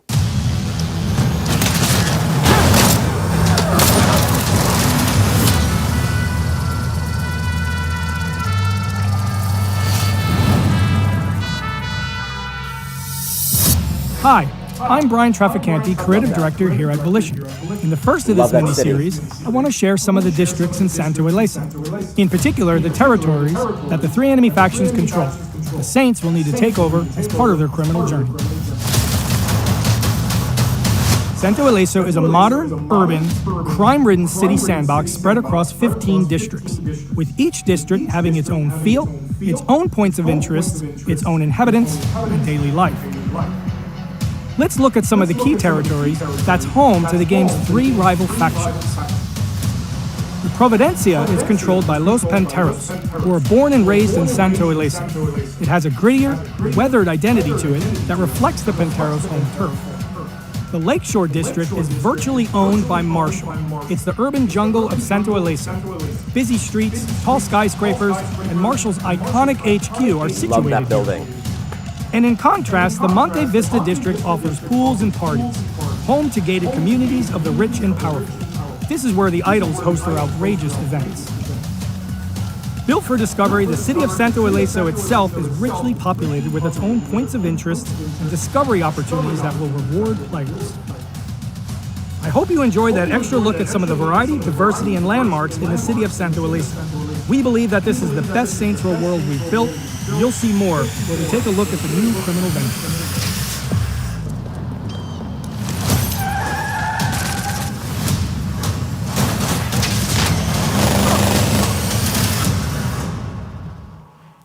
There it is. That's what's next. Thank you so much for having me. Any questions? Go ahead. You can clap. That's okay. You can do that. Any questions? Yes. I was wondering if you could talk some more about how writing for TV is different from writing for video games for you. The question is, how is writing for TV different from writing for video games for me? It's two different universes, really. In television, at least for most of, a boss of mine used to say, you want to live before the revolution or after the revolution? You don't want to live during the revolution. There's a revolution happening in television right now, and it is really crazy out there. For most of the last 50 to 70 years, I think, television has really been a writer's medium. The writers are the ones who are there every week. The writers are the ones who know the characters, they know the show, they know the world. They're the ones who maintain continuity of voice. They're the vision holders. In film, it's directors, right? Directors are considered the vision holders, and everybody does what the director says. In television, everybody does what the writer says. That's getting weird now as more film directors come in, and it's getting very fuzzy, and I think that's terrifying personally, because I think that the writer-centric model is what has led to the golden age of television that we've been living in. Right? Movies have been going steadily downhill as they get more and more director-driven or more studio-driven. Television, I don't want that coming into television personally, but here we are. But that's the thing, is that in television, the writers really are the ones running the show. In games, it's the Wild West in terms of where writers or narrative designers fit in. So in a lot of those cases, I've had to carve out a niche for myself, depending on what the project is, right? Sometimes on the project, the writing is highly valued. On Dead Space 2, I helped structure the entire story of that game. I've done other games, like I've said, where they just handed me a spreadsheet and said fill in the blanks. So, and again, it's both fine, but in games, it's really a question of where can you make an influence? Where can you take charge? And that's the most interesting part, and it's one of the most challenging parts. I think that thinking through what I can and can't say at the moment. I think that at Volition, they have a very story-friendly culture, which is one of the reasons that I took the job, because it's a chance to help let story drive where things go and drive what happens. They're very open to that, and I feel like I've had a chance to make a lot of influence over there. It really, really depends on what the game is and what role you've been hired for. Whereas, television tends to be much more writer-centric.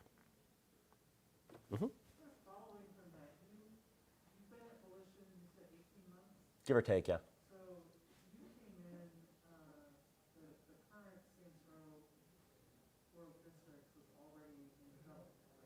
Yeah.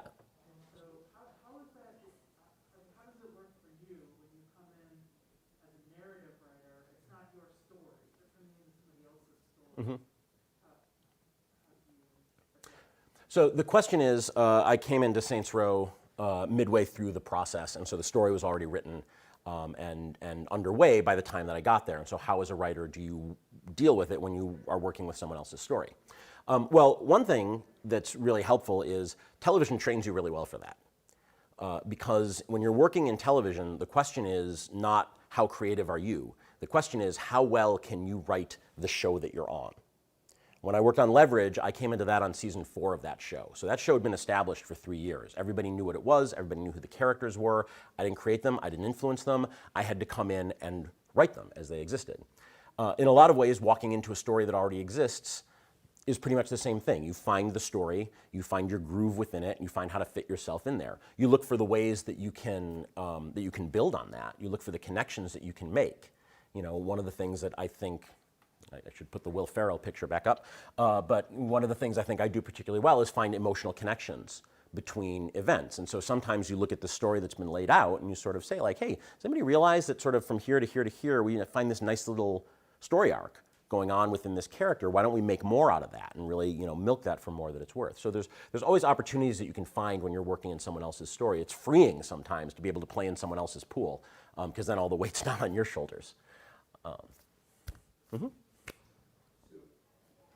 curious about a dynamic for the freelancer. I suspect that a lot of the uncertainty and the anxiety about the uncertainty is about times of dark.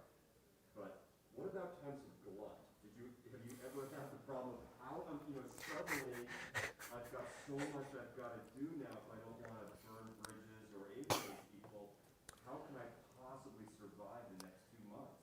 So the question is that the stress of freelancing often comes from the times of famine. What do you do in the times of feast? I kid you not, I had 6 job offers in 5 consecutive workdays once, which was a little nerve-wracking. And oh boy, let me try and remember how it played out. One of them I passed off to a friend because I know enough about it and it didn't tap my interest enough. And by the way, at least 2 of these were completely out of the blue, like from people I had never heard of before who had found me through God only knows what. I ended up taking about 3 of them. One of them was hey, we're forming this company and we'd like you to be a part of it when we get the funding together. So that was kind of a meh. One of them was a company that wanted to put me on retainer, actually, for freelance work. And that was a thing where I was able to say, okay, cool, yeah, let's do that. I'm going to be tied up for the next couple of months, but then after that, let's do that. And then the remaining jobs, it was 3 or 4 of them, I took. How did I do that? I worked late. I spent my day, there were 2 of the jobs I would spend my days working on during the day, and then after the kids were asleep, I would go back to work for a couple of hours and I would bang out on the other one. Now, one of the things that's fun about this, one of the things that's really interesting when you're freelancing too, is working internationally. That during that period of time, I was working with one team in France and another team in the Philippines, which meant that the sun never set on my empire. It was pretty cool. But the real great thing about those time differences is learning when you need to deliver what. The Philippines team was coming online in my afternoon, my late afternoon, about 4 o'clock was when they were getting into the office, which meant that I needed to spend my mornings getting them what they needed. Whereas the team in France, they were pretty much, we had about 1 hour of overlap during our work days because I was in California. So we were about 9 hours apart. So by the time I was waking up, they were winding down. But that meant that as long as I got my work done before I went to sleep, it would be ready for them in their morning. So if you're working remotely and if you're working in different time zones, it's really important to learn how to juggle that so you know when to deliver what to who. So that was the thing that really got me through it, was that like, okay, I gotta have this done for the Philippines by 4 o'clock. That can be done for France by any time, and then the US stuff is the US stuff that, you know, just goes in between. So yeah, I mean, I worked hard and I stayed up very late. I developed some, you know, good late working habits, and again, God bless my wife, who is a saint, who said, you know what, this is what you need to do, so go ahead and do it. Those are rare times. I was happy to have those problems. Yeah, there were times when I would say, I can't complain. I can kvetch, but I can't complain. And that was one of those times. I would kvetch a lot, but I really couldn't complain because, you know, that was super good luck. So yeah, you should all be so lucky as to have that problem. Any other questions? Mm-hmm.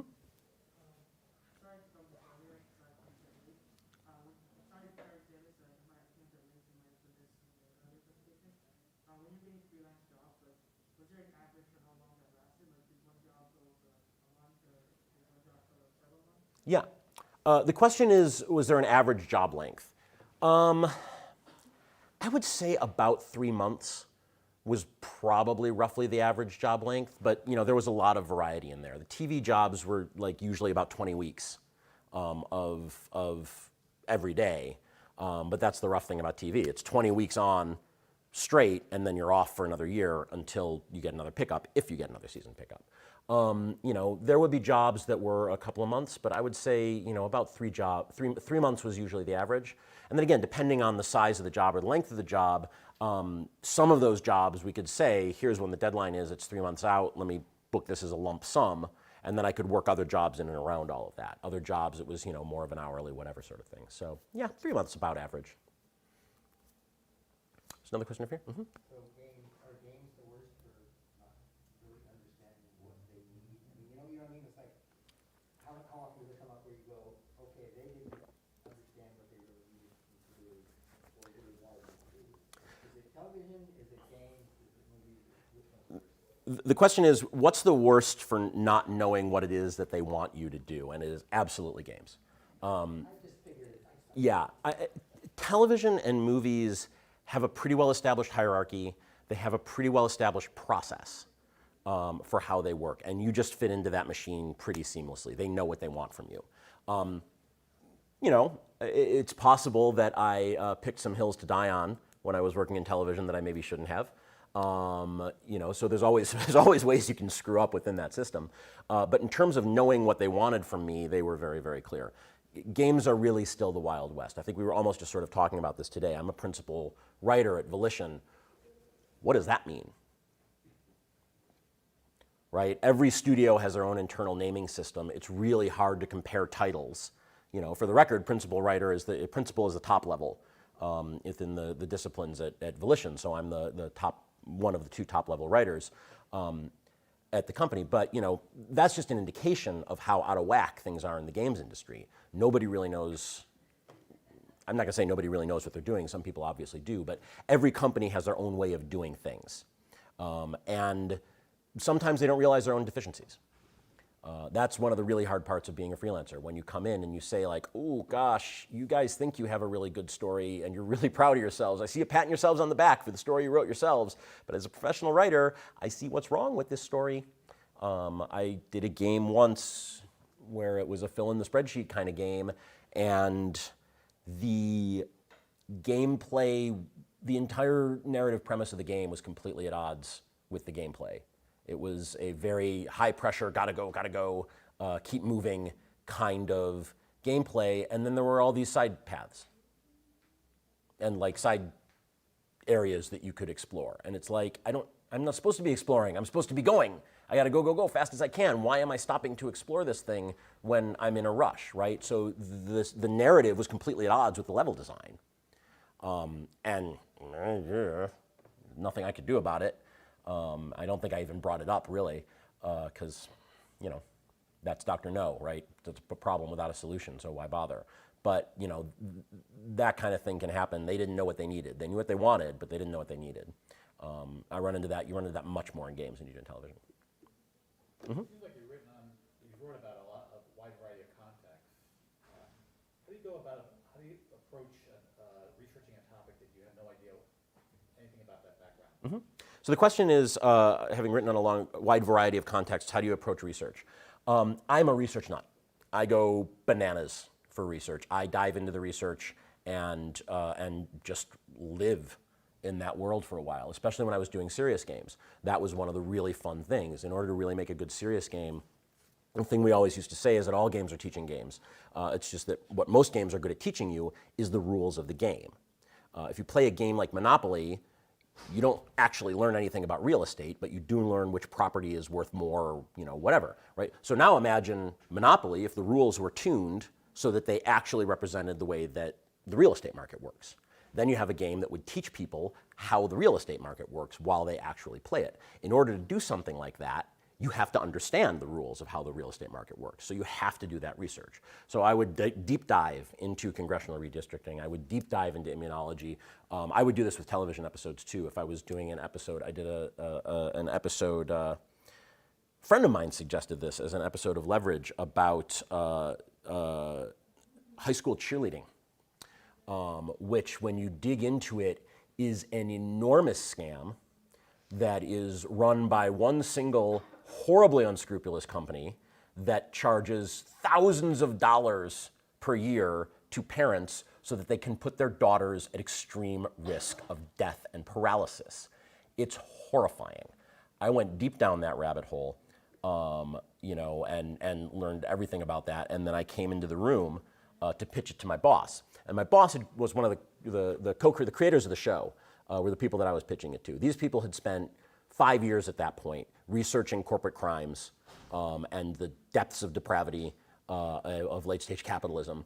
And I came in and I pitched it to them. And I remember my boss having to get up out of his chair and walk it off for a minute. And he looked at me and he said, you know, I thought after 5 years, I thought nothing could faze me anymore. Right? But this level of research that we went into, just the whole room was pissed off for the rest of the day. So I'm a research nut. So you also pay attention to how people communicate with each other and interact with each other, like the interactions that replicate in the story and the dialogue or the storyline? Yeah, frequently. I mean, you know, the point of a writer's room is to generate ideas. And a lot of times in a writer's room, and this is something we try to do on Saints Row too, we try to work as a writer's room, you know, people riff. Right? You know, somebody says something and somebody says something else, and yeah, sometimes you write that stuff down and it becomes a dialogue straight up, especially those immediate responses. You know, you find those things that people say. I don't know why, you know, now that I think about it, that line, I thought after all this time nothing could faze me anymore. It should have made it into the script. I wonder, I don't know why it didn't. Now I feel bad about that. But yeah, research, I think when you're freelancing, I do think it's part of the fun. Is all the different things that you get to be involved in. But you have to be willing to do that research because you're going to end up getting asked to do jobs that you don't know anything about. And a lot of times you're going to say, oh yeah, I know that. I'm good with that. I've done that before. Sure, I can absolutely do it. And then you're going to have to scramble in order to get it done, which is why rule number 2 is to do things, right? The more of that you've got under your belt to start with, the better off you are. But you'll have to learn things that you didn't know in order to do it. You'll have to learn tools sometimes that you didn't know in order to do the job, right? Like you just have to be willing to get your hands dirty and dig into things in order to really do it. So I love research. That really worked well for me. Mm-hmm. Hi. I thought it was really interesting the phrase that you're with the band but you're not in it. Mm-hmm. It made me think that freelancers probably don't get a lot of like proper recognition. Do you have anything to say? Yeah, the question is, do not being in the band, do freelancers get the proper recognition? That's a challenge. It is a challenge. I've worked on a lot of things that I'm not credited on. The guys who wouldn't put the late penalty, the late pay penalty clause in the contract, that was a card game that I did, and they didn't credit. Not only did I write that game, I also did the game design work for it, and I didn't get credited as the game designer. And while we were renegotiating that contract, I said also I should have credit in the book, and they said no. And I said, what? It literally costs you ink that you're going to use anyway to print it there. They said, we don't print the game designer in any of our things. So, yeah, sometimes you get left off. The best thing you can do, and it's a trick to remember, even I forgot it a lot, you can negotiate that in your contract. You can say, this is what I'm going to be credited as, and work that out as part of the deal. And I, in fact, heavily recommend doing that. Again, it makes the negotiation a little bit harder and a little bit more nerve-wracking because you feel like you're asking for something else. And there's a little bit of this feeling of like, well, they're going to say like, oh, he wants money and credit? My God. You know, but yeah, that's the best thing to do. Anybody else? Mm-hmm. I gotta ask how you got the MacGyver job. The question is, how did I get the MacGyver job? How much of this story can I tell? I got the MacGyver job through a ghost. This was, I had just finished eating dinner, and I got a phone call from the guy who had directed my first episode of television, who I hadn't heard from a couple of years, but we'd been in touch, we'd gotten along very well. He was plainly drunk off his chair, and he said, hey, listen, I'm sitting here with this guy, and he's supposed to direct the new MacGyver pilot, and he was talking about it because the writers are having trouble with some of the science stuff, and I immediately thought of you because you got to, hang on, I'm going to put you on with it. And he put me on this phone with a total stranger, he's like, no, don't give me that. I said, hi. And so I talked to the director, who basically said, yeah, we're having issues with this. And I'm like, well, you know, here's all the stuff that I've done. I've got the science background. You know, one of my favorite genres of game is the, you know, you're in a room with a cinder block, a roll of duct tape, and a baseball bat, what do you do, kind of genres. I always loved those kind of things. And when I was in college doing, I did improv comedy in college, and one of the games we would play is we'd get props, right? And you'd hear, all right, here's a shoe, and right, how many different things can you do with a shoe? Bang, bang, bang. Hello, chief, right? All right, get ready, go long, like whatever kind of stuff like that. So I've always loved that kind of thing, and that's, you know, if that's not MacGyvering, I don't know what is. So I talked to him, and I, you know, and somehow he called up the network. He's like, I want to hire this guy as a technical consultant. And so they brought me onto the show. So that was, you know, again, that was a ghost I hadn't heard from a couple of years, and just out of the sky and into my lap. That was the unaired pilot, by the way. It was not the pilot that you guys have actually seen. There was some shenanigans going on with that. But yeah, but that's how I got that one.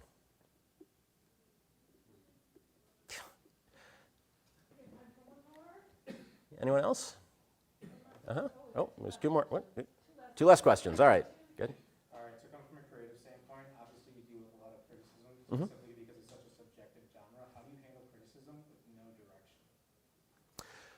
The question is, how do you handle criticism in a subjective genre with no direction? And the question, the answer is really, how high on the totem pole am I? I apologize, actually, excuse me, I apologize for the use of that phrase. The question is, what level am I at? How much control do I have, and what can I do? If I'm working freelance on a lot of these things, you know, I'll just say, okay, sure, it's your game, it's your money. You know, sometimes I'll put up, if it's a big mistake, I'll put up some token resistance, but at the end of the day, it's just, yeah, sure. If I have some authority and can exercise it, then, you know, you have to evaluate it in its place, right? There's a lot of stuff that's cosmetic. There's a lot of like, that joke doesn't land, all right, I like that joke, but that joke's not important, right? Somebody comes at something that is like, okay, well now hang on a minute, now you're unraveling the entire emotional core of this mission, right? So let's talk about that. And the first, you know, the most important thing is to understand what they want. My TV boss always used to say, you have to find the note behind the note, right? So sometimes you'll get a note like, change this line to this. And you're like, okay, but why, right? What aren't you getting? Every note is the tragic result of an unmet need, is the thing that he used to say. And so your job as the writer is to not to do what the note says, but to figure out what the need is, right? And so that's usually what I do, is I'll ask questions and say like, okay, where did this come from? Where is this coming from? What are you not getting? Here's what we're going for.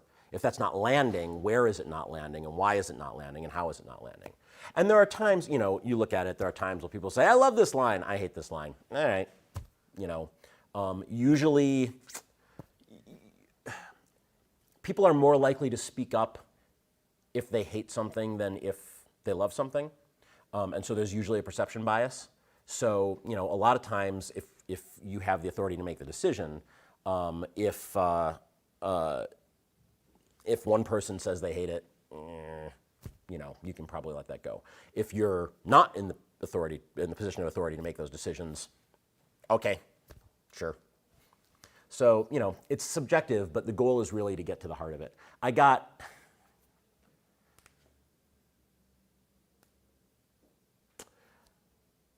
One time I got literally the craziest note I've ever gotten. It was on a feature screenplay I was working with a producer on. And we've been working on it for about 6 months, and I get a phone call from them, and they said, we've been thinking about it, and we feel like there's a problem here, and we think, hear us out. What if this character, this villain who's the accountant, what if instead of this guy being a nerdy accountant, what if instead he was a rich madam who knew kung fu? And I said, you're going to have to keep talking on that one. And he did. And he explained their thinking, and he explained what they were going on. And at the end of the conversation, I was like, all right, I'm actually sold. This actually would improve what's going on. So, you know, you find out where it comes from, and that'll usually tell you what to do. We have one more question over there. Mm-hmm. Oh, I just want to know about what the paper prototype was that you showed Disney that they weren't sold on when they got sold on. So I don't know how much you're allowed to talk about it. I think I can talk about it because the game's up. So this is for the Peter Pan ride. We were brainstorming ideas, like what fits in with it. Because, you know, the two of our big design constraints, right? You gotta be able to play on your phone, and you want your family playing on your phone. You're standing in line, so we don't want you so lost in your phone that you don't notice that the line is moving, because you've got to keep going through. So there were a lot of interesting design constraints on that particular job. So we were thinking about, and you have to fit thematically into what's going on. It's got to be part of the story of the ride and of the queue. So thinking about Peter Pan, and I thought, all right, we're on our way to Never Never Land, right? What does it take to get to Never Never Land? Well, you fly. How do you fly? You think happy thoughts, and Tinkerbell gives you pixie dust. And at Disney World in particular, when you're walking through the queue, there's a whole pixie dust room that's sparkling pixie dust everywhere. And I'm like, well, the pixie dust is already there. Tinkerbell's already there. So what you need is the happy thoughts. So what if we just did a game about happy thoughts? And it basically was a series of conversational prompts, right? What's the best meal that you ever had? Who's the best teacher that you've ever had? You know, what's your favorite thing that you've done today at Disneyland, right? It was just really just a string of questions like that. And there were some slightly more gamified versions that made their way into it. But that was it. It was just, you're standing there with your family at Disneyland. How do you generate happy thoughts while you're standing in the line waiting? And very arguably, it wasn't really a game, per se. But you know, the brief pitch didn't do it, but so I built a deck of cards. And I brought them with, and you know, and said, hey, let's try this. And we went in the Peter Pan line, and we played through it, and everybody had a blast. It was also something that I was thinking about my kids, was the other thing, right? Like my kids were 7 and 4 at the time, and we lived in California, so we take them to Disneyland a lot. And my thought was, what's a game I can play in the line with my kids? And in fact, when I would go to Disneyland with my family, I would bring the prototype with me before the game came out, and we would just play it in every line because it was perfectly fun to do with that. So that was what the game was, and that's how that went down. Anything else? Thank you. Thank you so much for having me.